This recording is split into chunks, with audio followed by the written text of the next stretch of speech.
Mesdames, Messieurs, à présent, je vous invite à accueillir par vos applaudissements nourris celui dont la vision et l'engagement animent la dynamique de transformation du secteur maritime. Je veux nommer M. Bekay Diop, directeur général de l'Agence nationale des affaires maritimes, pour son mot de bienvenue.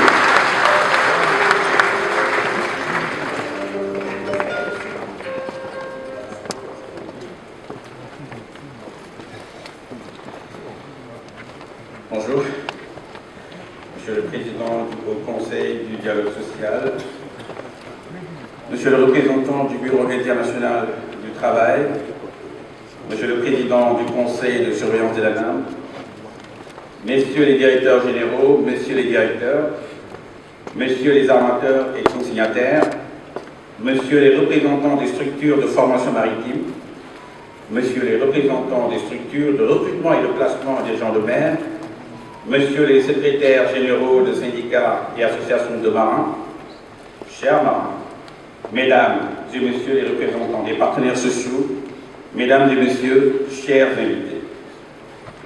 C'est avec une grande fierté et une profonde gratitude que je m'adresse à vous aujourd'hui, à l'occasion de cette rencontre essentielle pour l'avenir du secteur maritime sénégalais. Cet événement n'est pas seulement un rassemblement de professionnels et de responsables, c'est un cadre d'échange dynamique, destiné à propulser notre secteur maritime vers de nouveaux horizons. Aujourd'hui, nous avons l'opportunité unique de réunir les acteurs clés du secteur maritime, les associations de femmes du secteur maritime, les associations et mouvements de marins, les conseils locaux de pêche artisanale, les consignataires des navires de pêche, ainsi que les structures agréées pour la formation maritime STCW et celles impliquées dans le recrutement et le placement des gens de mer. En outre, la présence de la plateforme des syndicats marins témoigne de notre engagement commun à promouvoir un dialogue apaisé et constructif. La tenue de cette rencontre tripartite, en prélude à la célébration de l'édition 2025 de la Journée internationale des gens de mer, marque une étape majeure dans notre engagement commun en faveur d'un dialogue social renforcé, inclusif et constructif. Elle témoigne encore une fois de notre volonté commune de bâtir un secteur maritime plus juste, plus performant et plus respectueux des droits et aspirations de toutes ses composantes.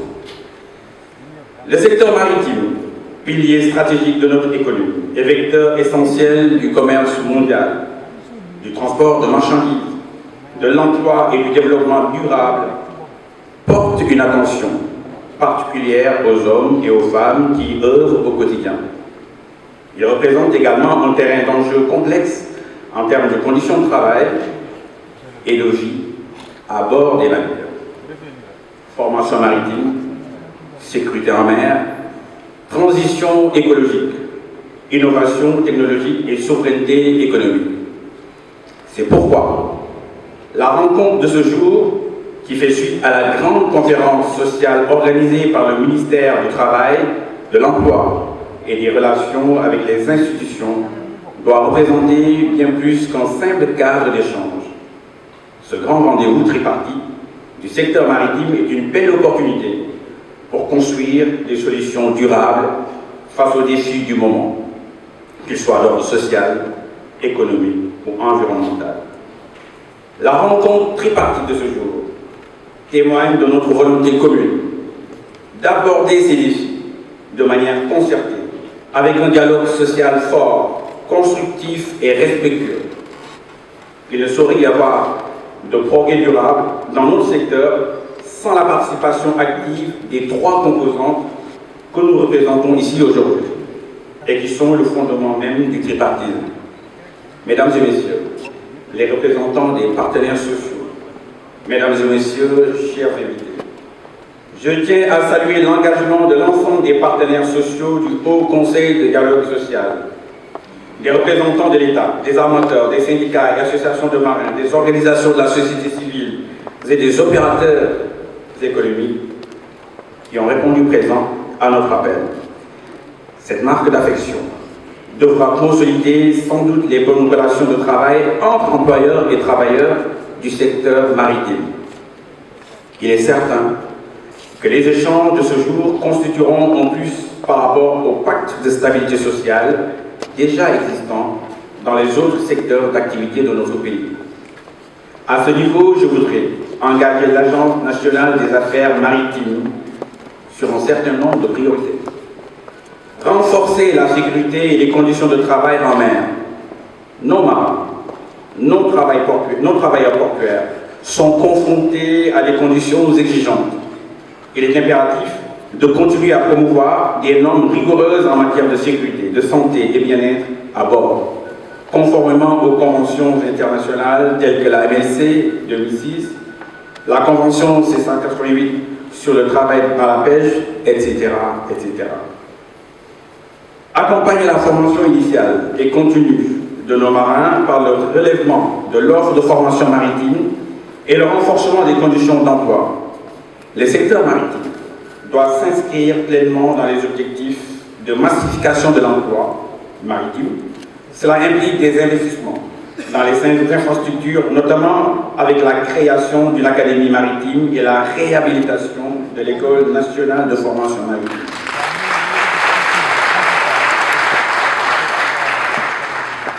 Les matériels et équipements pédagogiques, la formation des formateurs, mais aussi une formation adaptée pour nos marins, afin qu'ils soient les acteurs de cette transformation et non ses victimes.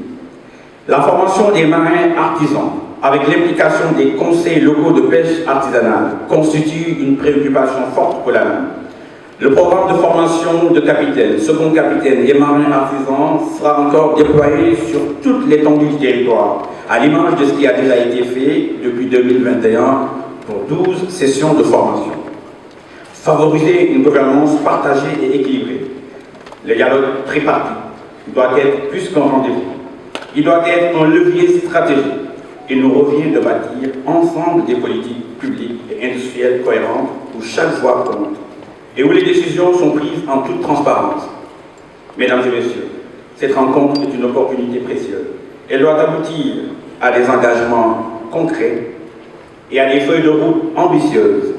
Nous sommes ici pour échanger des idées, partager des expériences et élaborer des stratégies qui nous permettront de relever les défis auxquels nous sommes confrontés. Chacun d'entre vous, par son expertise et son engagement, contribue au dynamisme de notre secteur et à la promotion de notre pays sur la scène maritime internationale. J'encourage toutes les parties prenantes à faire preuve de courage, d'écoute et de responsabilité. C'est ensemble que nous ferons du secteur maritime non seulement un moteur économique, mais aussi un modèle de coopération sociale et environnementale. Je formule le vœu que nos travaux, au-delà des constats, soient guidés par l'esprit d'ouverture, d'écoute et de compromis, afin de faire émerger des propositions concrètes capables d'améliorer les conditions de vie et de travail des gens de mer. Je voudrais rassurer les participants sur l'attention qui sera portée aux résultats de nos travaux et rendre compte sur l'avancement de quelques chantiers que nous avons déjà engagés de manière inclusive et que nous entendons finaliser dans les meilleurs délais.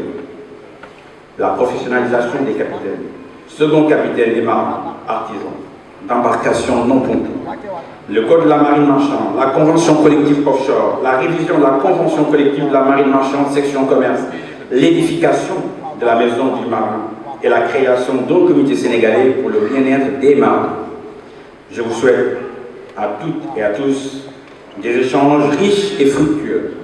Que cette rencontre soit le point de départ d'un renouveau significatif pour le secteur maritime, ensemble, en coopérant avec conviction et solidarité, pour perpétuer ce grand rendez-vous tripartite du secteur maritime. Vive notre engagement pour une marine marchande moderne et inclusive. Je vous remercie pour votre attention et votre engagement.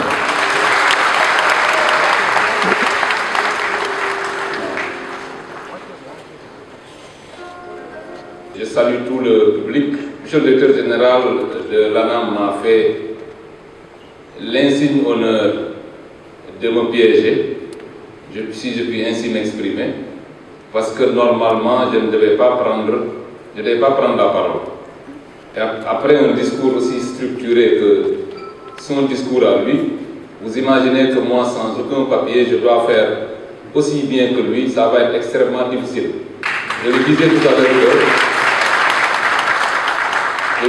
à l'heure que tu vas montrer aux gens que tu es beaucoup plus sérieux que moi, parce que tu fais un discours très très bien, très structuré, et tu me demandes à moi de venir parler sans aucun bréviaire, sans support. Ça va être extrêmement difficile. Mais bon, je vais m'y prêter. Nous sommes, je pense, aujourd'hui réunis pour une très très grande occasion. Et je vais d'abord commencer par le féliciter pour cette initiative, pour cette rencontre qui est d'importance. Parce qu'il est important, lorsqu'on est dans un secteur, de pouvoir en réunir les différents acteurs et réfléchir très profondément sur des questions stratégiques. Je pense que pour cela, le directeur de l'ANAM doit être remercié. Et ça, je ne le remercie pas par rapport aux relations personnelles que nous avons, mais quand même, il faut le reconnaître, ce genre de rencontres sont des rencontres stratégiques qui sont extrêmement importantes. Je me réjouis de ce que le port autonome de Dakar ait été invité à cette rencontre, parce que le port et l'ANAM sont deux structures inséparables. Nous avons, pour ainsi dire, des destins qui sont liés, des destins imbriqués. Il me taquine souvent en me disant que je peux arrêter le port quand je veux. Vous voyez un peu. Il me prend donc quelque part en otage. C'est pour dire que nous ne pouvons exister sans eux. Nous ne pouvons exister sans cet accompagnement de l'ANAM en matière sécuritaire. Parce qu'aujourd'hui, nous savons que tout ce qui est sécurité est géré par l'Agence nationale des affaires maritimes. Mesdames, Messieurs, chers camarades, dans ce contexte particulier marqué par l'avènement du pétrole et du gaz offshore au Sénégal, le monde maritime est confronté à de profondes mutations dues aux multiples enjeux liés à la gestion de l'économie maritime en général et celle de la main-d'œuvre en particulier. Il faut souligner que la politique définie dans le secteur maritime exige la mise en place d'un ensemble d'instruments juridiques stratégiques capables de faire face à l'évolution de ce secteur.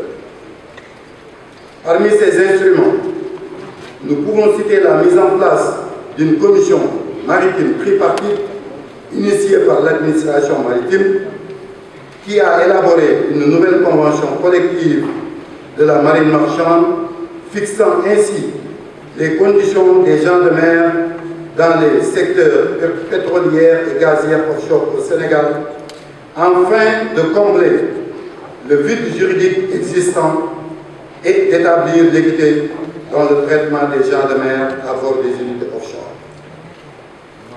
Par ailleurs, il faut souligner que, jusqu'à présent, force est de constater l'existence d'une certaine réticence et des blocages notés au niveau du ministère du Travail en ce qui concerne la promulgation de la dite convention. Monsieur le directeur général du port, nous rejetons l'idée de la prise d'un arrêté en lieu de place de la signature d'une convention en bonne et due forme qui va réduire un secteur aussi vaste et dynamique du secteur maritime. Monsieur le directeur, il faut attirer votre attention et l'attention de toute l'assistance. dafa am lu xew Sénégal loo nga xamante ni c'est vraiment regrettable waaye mënoon la def ndax bi major pétrolière yi ñëwee fii ci Sénégal yàlla def pétrole tey ci Sénégal ñu ressource bi ñu bokk ñun ñëpp ndax loolu la constitution bi ñu yegsee Sénégal laajte ni parce que fu ñu dem ci àdduna bi ñoom dañuy fekk réew moom a defal leen lépp lu war ci côté jurisprudence ci côté juridique ba nga xamante ni bu ñu yegsee rek loolu la ñu appliqué ca ñañu fa fekk malheureusement pour nous bi wut saa yegsee ak bii bi laajte lan moo fi am fii ci Sénégal dañu leen convention amu fi kon lan moo fi nekk convention commerce moo fi nekkoon ñu bëgg a contenté wu ci loolu pour régir les gens de mer sénégalais loolu mënul nekk loolu dafa porter préjudice les gens de mer sénégalais thème bii ñu jël ren di ci wax ci harcèlement à bord du navire ñun harcèlement bi ñu gën a subir ci ñeenti at yi mooy suñu convention boobu ñu topp di ci daw te mënuñoo fexe ba jot xanaa nag gàcce ngaalaama ndax def na ci li ko war yëpp ndax wax dafay leer ba convention bi pare na foofu def nañu commission tripartite organisée ko ba nga xamante ni lépp pare nañu teg ko ci taabal tey doon nañu neex loolu la ministre nekk ndax yàlla dafa def bi fi beneen régime bi jógee ñoom ñu ñëw yàlla def na li anam njëkk a organisé avec l'autre régime c'était sa signature mu fekkee ko à Somone ñu signé convention boobu teg ko ci taabal blocage bu ndaw nag nekk ci blocage bi ngi diggante ministère du travail ci loo nga xamante ni souveraineté bi ñuy woote ci réew bi mayoon nañu ñu jël ko romb foofu bu yàgg te mi ngi porter préjudice les gens de mer sénégalais. di leen ñaan li ñu fi teew tey teewal leen monsieur le directeur du port monsieur le président du conseil d' administration def nañ ci li ñu ci war a def amul fu ñu dugg jàppante nañ jam ñaañu anam ubbi na ay buntam ñu waxtaan ci mais blocage bi yëpp nañu sax ne ba ci président de la République joxe na ci ordre pour ñu def ko arrêté moom laay wax ci discours bi ne ñun d'accord ñu ci arrêté ndax arrêté mooy ñun amuñu ay patronat Moussa Diop bi ñuy toog depuis 40 ans il fait le placement. Ils sont nombreux à faire le placement. C'est eux nos patrons. On a un patronat. Organisation, vous nous n'avez pas arrêté, on nous compare à des les gens de maison. Et nous, nous avons un patronat parce que le patronat, l'État s'est substitué en patron. Mais tel n'est pas le cas des gens de mer. Les gens de mer ont des patrons. Donc, nous, les gens ne compare pas. Si nous, nous devons garder. Nous nous donnons une petite journée pour mener et nous allons voir dire pour découvrir. Dans ce même ordre d'idée, l'ANAM a initié la révision de la convention pêche datant de 1976, qui est par conséquent devenue caduque. Cette convention avait besoin d'un toilettage pour pouvoir s'adapter à l'évolution technologique et environnementale, maritime, internationale et d'une manière générale à la formation économique et sociale d'une partie des fils et filles de notre pays. Au niveau du commerce international, ainsi, l'opportunité sera donnée à ces gens de mer, marins et pêcheurs d'évoluer dans un cadre de travail décent avec des rémunérations acceptables. Mais ce qu'on a noté dans ce secteur, depuis la date de la promulgation le 24 octobre 2024, nous assistons à un refus catégorique de la part des consignataires, sociétés de pêche, d'appliquer intégralement les dispositions de la convention collective pêche marine marchande secteur pêche.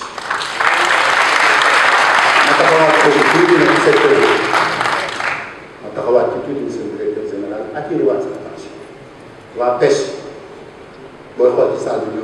Sénégal fii ci Afrique de l'Ouest kenn mënuñu ci liggéey ci wàllu géej les pêcheurs sénégalais ak def seeni preuve moo tax tey les armateurs espagnols français ñëpp mënuñu leen a bàyyi dañ leen di woo fu ñu toll ci liggéey waaye c'est le secteur qui a été laissé en vrac, le secteur de la pêche. Sonn nañu coono boo nga xamante ni harcèlement bi ñuy wax tey ñoom ñoo ko gën a subir parce que commerce tane na parce que les gens qui y sont ont un certain niveau. Offshore tane na ndax ñi ci nekk ils ont un certain niveau waaye pêche suñu mbokk yi dañuy jóge ca loo ca wax seen bët ak seen xel yëpp ñu ngi ko teg ci gaalu saxaar bi bu ñu ñëwee ba ci gaalu saxaar bi la ñu fay teg dafa mel ni musiba naaw waay ñu wàccaat nekk ci suuf li ñu war a am ci seen i droit bi ñu ko jot loolu comme harcèlement la monsieur le directeur général. Vous les représentants des armateurs et de GAIPES, nous avions votre attention. attention sur ce qui se passe. Pour nous, il y a un vent nouveau qui a soufflé. Vous l'acceptez. Le marin ne peut plus accepter, mais il n'est que dans une scène zélase. C'est une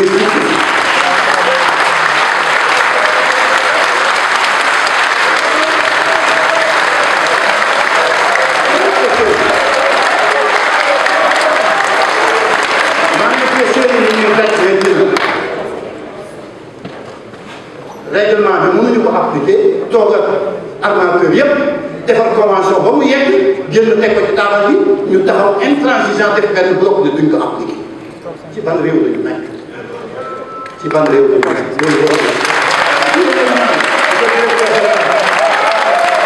ci journée des gens de mer passé ñun acteurs yooyu yëpp gis nañ sa ouverture bi nga am nga reconnaître gis nañ fi ngay jëmee anam dinañ accompagner bu baax na bëgg waaye nag su lii passé naka woote armateur yi toog marin yi toog ce qui est dans la pêche nañu ko régler ci jàmm parce que ñu jàmm rek.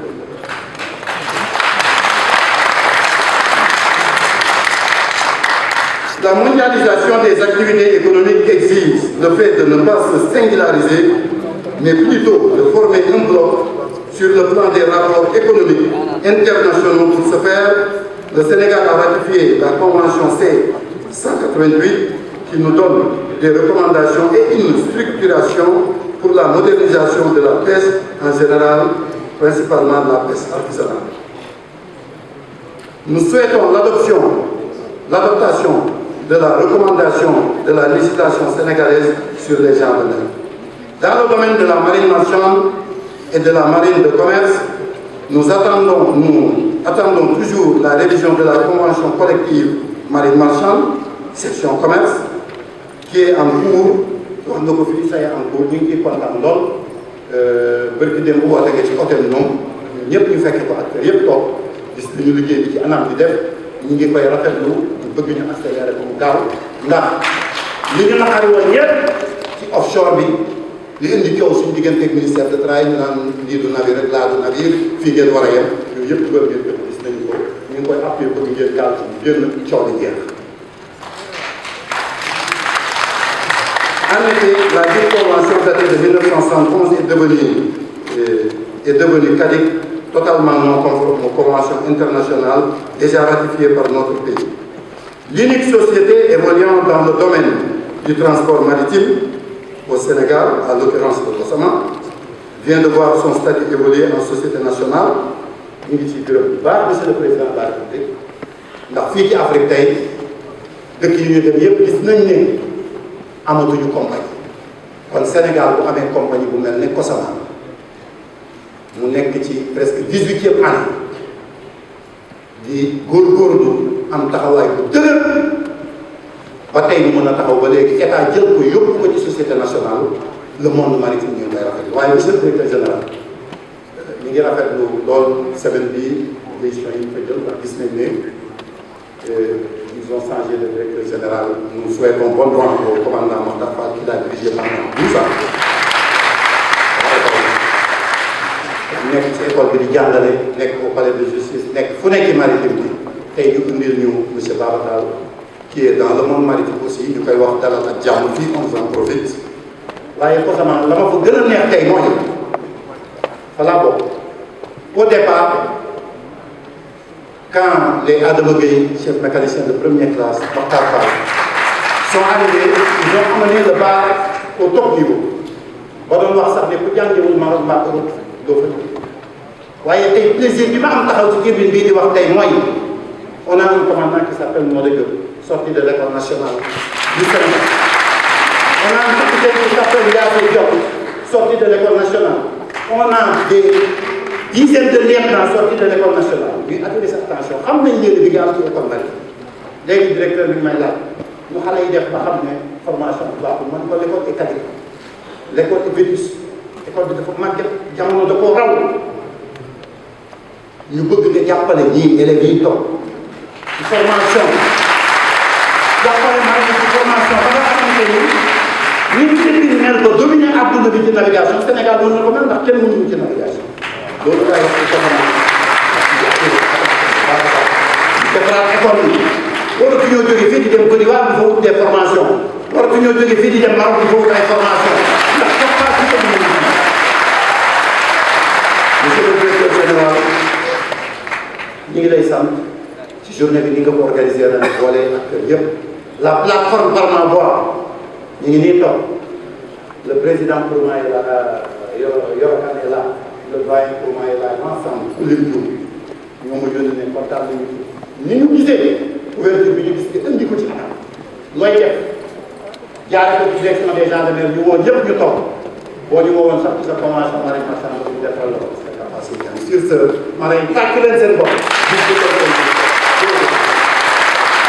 Regroupant des représentants du secrétariat technique et de l'ANAM pour assurer un suivi régulier des initiatives, partager les informations et coordonner les actions liées au contenu local dans le secteur maritime, et ainsi instaurer un système d'évaluation régulière des actions menées, avec des indicateurs précis pour ajuster la stratégie commune. Je pense que ça va être une bonne approche.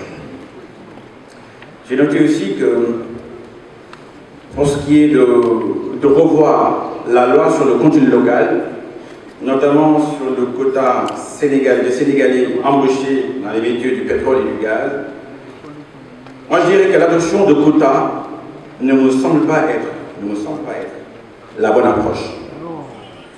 Une telle stratégie pourrait risquer de limiter la flexibilité opérationnelle, de créer des tensions avec les entreprises de construction et d'ingénierie, les compagnies pétrolières et autres, ou de compromettre la compétence et la sécurité sur les plateformes. Il faut plutôt renforcer les programmes de formation professionnelle et de certification pour les marins sénégalais, afin de satisfaire les exigences techniques et de sécurité, et ainsi favoriser leur intégration en nombre dans le secteur de l'offshore. Il a été évoqué aussi la nécessité de reconnaissance des brevets et titres sénégalais par certains navires battant pavillon étranger. Il faut rappeler aussi qu'en vertu des accords internationaux et des réglementations maritimes sénégalaises, les navires étrangers ont généralement l'obligation de reconnaître et d'accepter les brevets, certificats et titres professionnels délivrés aux marins sénégalais. La reconnaissance implique bien entendu, et très souvent, généralement, une vérification de la validité des brevets, leur conformité aux normes internationales, notamment celles de l'OMI.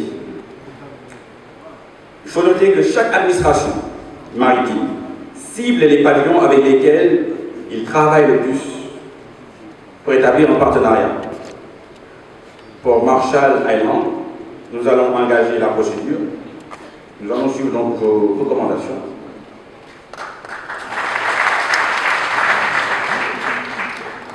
Pour Malte, nous allons vérifier s'il y a un enjeu afin d'enclencher plutôt la procédure.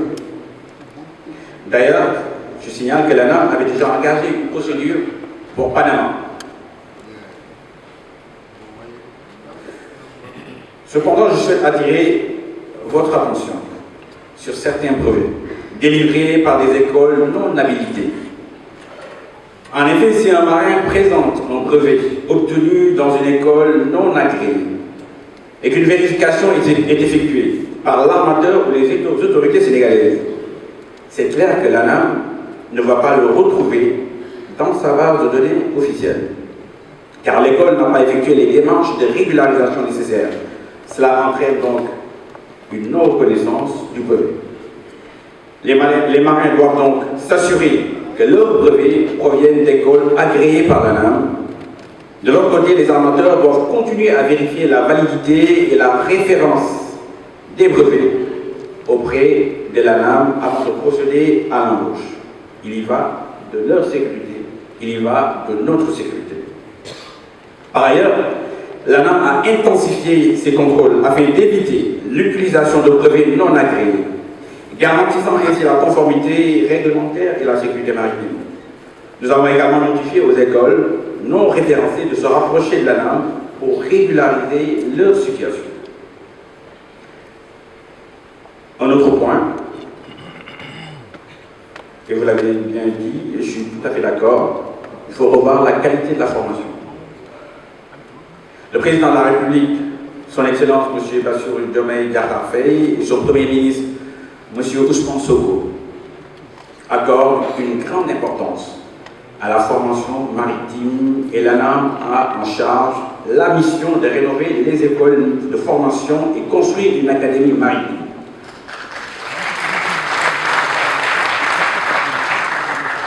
Ça fait partie des programmes prioritaires. Nous commencerons avec l'École nationale de formation maritime, bien entendu. Nous allons analyser les programmes de formation existants pour vérifier leur alignement avec les normes de l'OIMI et la Convention STCW. Nous allons actualiser les programmes pour intégrer les nouvelles technologies, la gestion de la sécurité, la protection environnementale et les compétences numériques. Nous allons inclure davantage de formations pratiques et simulations pour renforcer l'expérience en mer.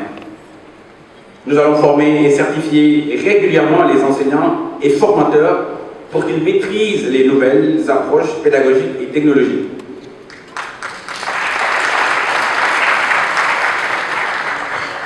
Nous allons mettre en place des mécanismes d'audit efficaces pour assurer la qualité et la conformité des formations. Faciliter une évaluation indépendante régulière pour suivre l'évolution des standards. Nous allons instaurer un système de suivi tout au long de la carrière maritime pour garantir la mise à jour des compétences. Encourager la certification continue pour une adaptation aux évolutions du secteur. Cela pourrait positionner le pays comme un centre d'excellence, attirer des étudiants et des professionnels de toute la région, de toute la sous-région, et renforcer la souveraineté maritime de la région. Un autre point aussi, remédier à la lenteur dans le processus de délivrance de certificats STCW. Là aussi, je suis d'accord avec vous. Il faut faire quelque chose et nous allons nous y engager. Nous sommes en train de travailler sur un système de suivi des performances pour identifier et corriger rapidement les causes de retard. D'ailleurs, le service informatique de l'ANAM travaille pour mettre en place une plateforme numérique centralisée pour la gestion des demandes, le suivi des dossiers et la délivrance des certificats. Nous allons à terme automatiser les étapes administratives et les vérifications pour réduire tous les délais. Je dis bien tous les délais. Un autre point, nous avons interpellé sur la convention dans l'offshore qui n'est toujours pas sortie. Donc oui, la convention de l'offshore. Il faut dire que l'autorité a tranché. On ne peut que suivre ses instructions. Sur ce dossier, l'ANAM est en étroite collaboration avec le ministère du Travail et nous suivons le dossier de très près. À ce stade, c'est tout ce que je peux dire. Je suis le dossier de très près. Un autre point, depuis la promulgation de la Convention pêche, les consignataires refusent d'appliquer la Convention sur la pêche dans son intégralité. Il faut savoir que les dispositions de la Convention sont d'application immédiate à tous les acteurs et que la prime de 65 000 francs CFA par mois est due aux marins embarquant dans les navires de pêche étrangers. Le refus d'application de la Convention sur la pêche par certains consignataires nécessite la sensibilisation, le dialogue, augmenter les contrôles et, s'il le faut, durcir la réglementation. Quand une convention est signée, il faut l'appliquer.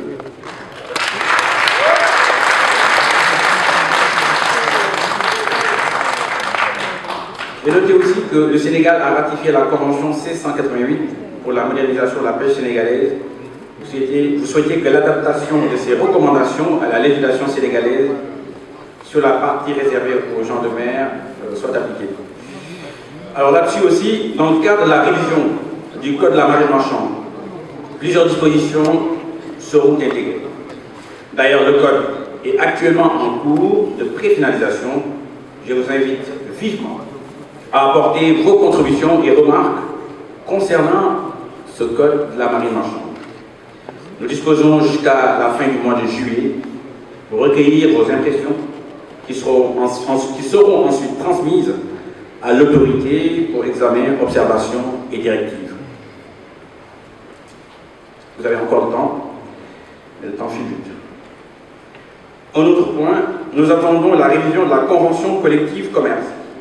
Sur ce point-là, donc concernant la révision de la convention, l'initiative, il faut savoir que l'initiative ne provient pas de l'administration maritime, mais doit émaner de l'armateur, du syndicat, de l'employeur de façon générale.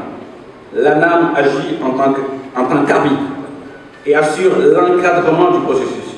D'ailleurs, l'ANAM a prévu un budget à cet effet en cas de saisine pour un projet de révision. Donc vous en faites pas, nous sommes là pour vous accompagner, nous l'avons bien budgétisé. Maintenant, c'est aux armateurs, c'est aux consignataires et autres qui sont partie prenante. Donc c'est à eux, en fait, d'enclencher cette révision. Je ne saurais terminer sans encourager les femmes à s'engager pleinement dans le secteur maritime. Aucun découragement n'est permis. Le secteur maritime est un univers d'opportunités où chaque femme a sa place. Ensemble, brisons les barrières et prouvons que le mérite prime sur la discrimination. Chaque femme qui ose s'engager contribue à changer les perceptions et à ouvrir la voie aux générations futures. Je vous remercie.